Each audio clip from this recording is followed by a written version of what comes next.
tukwagala nnyo nga tonaba kwebaka. Bino ebyawandiikibwa bijja kukolera mu kiro ekyekizikiza. Manyi awaliwo okuba mu kiro ekyekizikiza. Ekiro ekyekizikiza tutegeeza ki?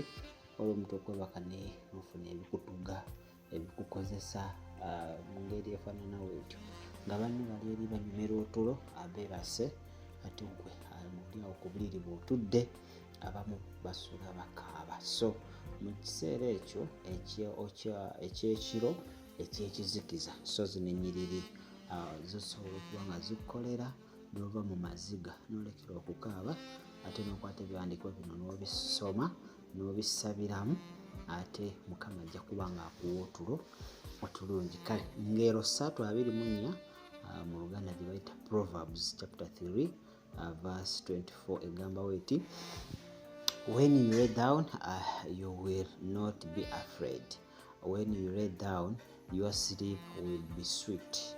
Okitegedde, owebaka totya era otulootwo tujja kubeera ate tuwoomu mu Kristo Yesu omwana wa Katonda omulamu.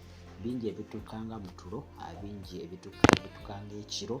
Abantu bangi emisana babeera n'essanyu, naye ate we buziba ne yeeraliikirira olw'embeera gy'ayitamu, olw'ebintu ebimujjira mu kiro, ebintu ebimugugumula.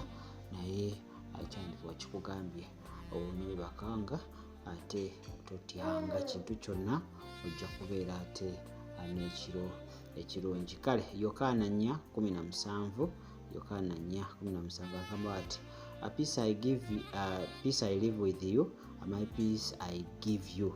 I don't give to you as the world gives. Do not let your heart be trembled and do not be afraid. Kitegedde, emirembe mbalekera ate oba emirembe mbawa, singa ensi wegaba, wabula emitima gyammwe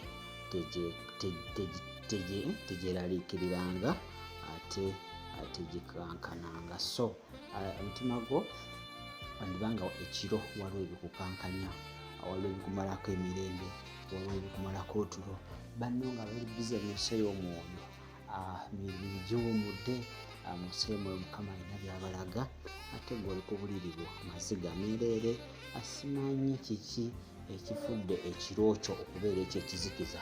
Yandibanga mabanja, yandibanga leeti, yandibanga mwana abuze, yandibanga mulimu gubuze, yandibanga omwami abuze n'ebintu ebirala, nga bifudde ekiro kyo okubeera ate ekyekizikiza. Naye Bayibuli egamba emitima gyammwe tegyekola ki? Tegyeraliikiriranga. Ate mubeere naye, kubanga emirembe gy'atuwa tegiringa egy'ensi, ate gyekola ki? Egy'ensi ate gyegaba. Kale katusome 2 Timothy 7:7 egamba eti, for God did not give me a spirit of fear, but a spirit of love and of power and of sound mind, to live each day and glorify his name. Katonda teyakuwaako omwoyo wa kutya, wabula yakuwa omwoyo ow'amaanyi ate ow'okwagala. Okitegedde, yakuwa omwoyo ow'okwagala, ow'amaanyi, owa endowooza ennungi, sound mind. Sound mind endowooza ezirowooza positive, endowooza ezitalowooza kulemererwa. Kitegedde, ebintu n'oba bigaanye, ezo endowooza ezirina essuubi, ezo endowooza ezirina okukkiriza. That is what we call sound mind. So Katonda teyakuwaako omwoyo wa kutya.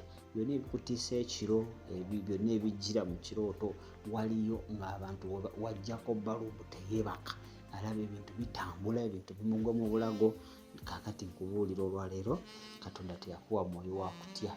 Okwo n'okutya kw'obadde nakwo akwejjeemu, ebadde mu mind, eyo doctrine ebaddemu ng'eri locked, agyeggyeemu. Tandika okubeera ne sound mind, positive confession, have faith and have hope. Kale ate finally njaga tusome Zaburi 5:3, Psalms chapter 56 and verse 3 egamba wet, when I am afraid I put my trust in the Lord. So nga mu kaseera otidde ekiro nga kikutiisa, bantu emisana balabika bulungi, babeera happy, naye ate wekituuka ekiro ate obulamu ne bukola ki?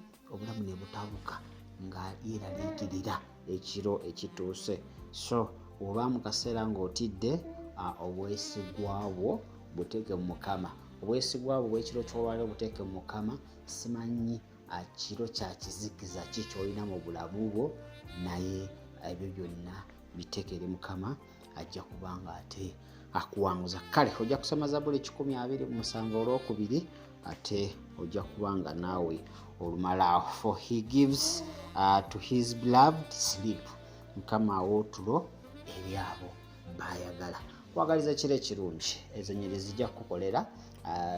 Meditate upon them. Zisome mu kifo ky'okweraliikirira, mu kifo ky'okukaaba amaziga, mu kifo ky'okwogera ebigambo by'okulemererwa. Kwata Bayibuli, soma ennyiriri ezo. Zijja kubanga ate zikola ki? Zijja kubanga ate zikukolera bulungi nnyo. Gwataziwulidde gambye engero 3:24, Yokaana 14:27, ogende osome 2 Timotheo 1:7, osome Zabbuli 127:2, osome Zabbuli 5:3, ate omalirize awo. Ebintu byonna bijja kubanga ate bitambula bulungi nnyo. Rajamil badde okubanga ate nkutwala mu maaso n'ekigambo ekyekiro ekinaakuyisa mu kiro ky'olunaku olwaleero, ate naalwo nga badde okubanga bakasukira ekifaananyi ekyo. Mubeere bulungi, mweraba.